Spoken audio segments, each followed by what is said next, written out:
Tento šport je možno starší ako bežkárske lyžovanie. Prišiel pravdepodobne zo Severnej Ameriky. My sme sa nakontaktovali cez Kanadskú federáciu behu na snežniciach.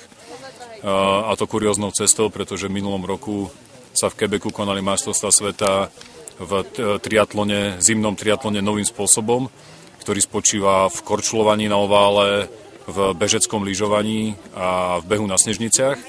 A zhodou okolností to bol tiež premiérový ročník a vyhral ho Dušan Šimočko, populárny slovenský biatlonista, ktorý teda po návrate priniesol aj snežnice na vyskúšanie a spolu sme začali robiť tento projekt. Pre tento premiérový ročník sme pripravili 3 premiérové podujatia.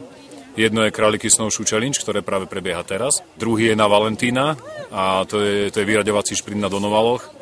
A potom bude takisto tretí pretek na Králikoch, kde sa završí slovenský pohár. Na tento šport je potrebné špeciálne bežecké snežnice, odľahčené so zmenšenou kontaktnou plochou, ktoré majú špeciálne a jednoduché viazanie. Do nich sa takisto obúvajú topánky alebo bežecké tenisky. Snežnice sme schopní zapožičať, pretože niekoľko sme ich doviezli zo zámoria a zapožičávame ich všetkým záujemcom. Všeobecne platí, že beh je technický šport a tá snežnica pomôže technicky pripraveným. Silový typ potrebuje viac sily, technický typ využije svoju techniku.